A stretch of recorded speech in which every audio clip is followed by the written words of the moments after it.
అదే RTV app వార్తల్ని క్షణాల్లో చదివే అవకాశం ఉంటుంది. ఒక న్యూస్ పేపర్, ఒక టెలివిజన్ ఛానల్ మీ చేతుల్లో ఎప్పుడూ ఉంటాయి.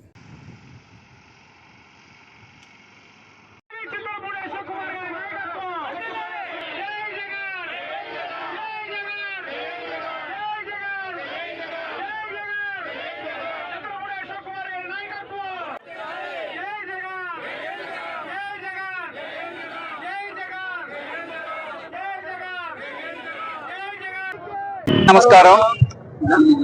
2019వ సంవత్సరంలో శ్రీ వైఎస్ జగన్మోహన్ రెడ్డి గారు ముఖ్యమంత్రి అయిన తర్వాత స్వతంత్ర భారతదేశంలో ఎప్పుడూ లేని విధంగా దాదాపు 17 గవర్నమెంట్ మెడికల్ కాలేజీలని మన రాష్ట్రానికి శాంక్షన్ చేయించుకోవడం జరిగింది.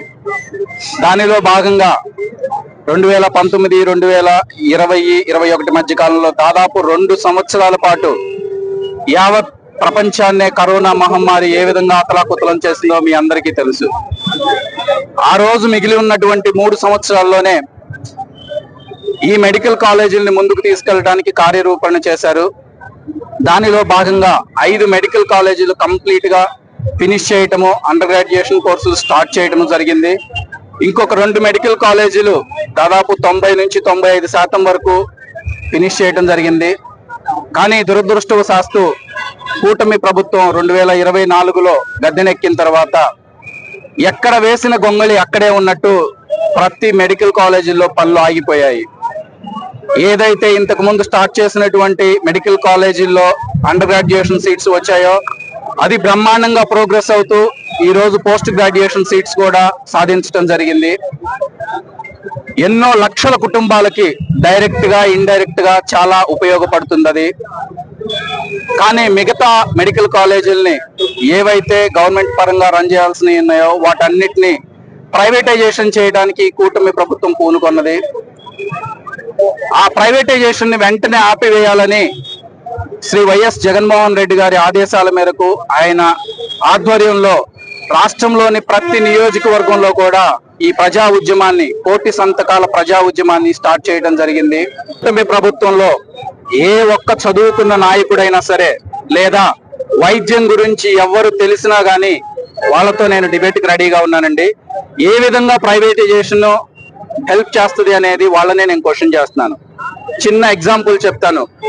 ఉమ్మడి ఆంధ్రప్రదేశ్ లో అప్పుడు అపోలో హాస్పిటల్స్ కి ఇదే విధానంలో పీపీపీ అనే విధానంలో భూమి కేటాయించడం జరిగింది.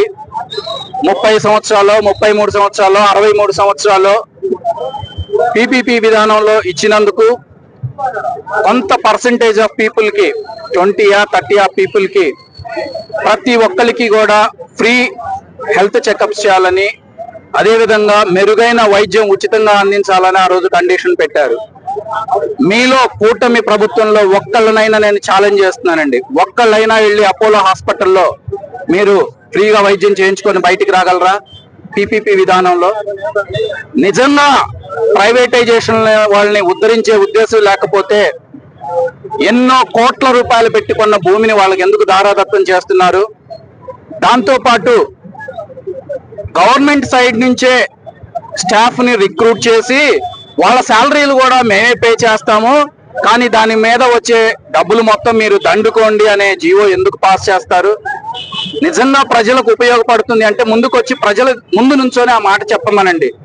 నాలుక మందం అంటాం కాదు, ప్రజలు నోట్లోంచి ఏమొస్తుందో తెలుసుకొని మీ మందబోయిన నాలుకల్ని దయచేసి వెనక్కి తీసుకొని ఇలాంటి కార్యక్రమాలని ఉపసంహరించుకోవాలని కోరుకుంటున్నాను.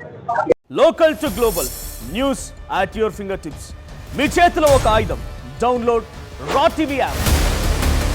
Media legend Ravi Prakash is back.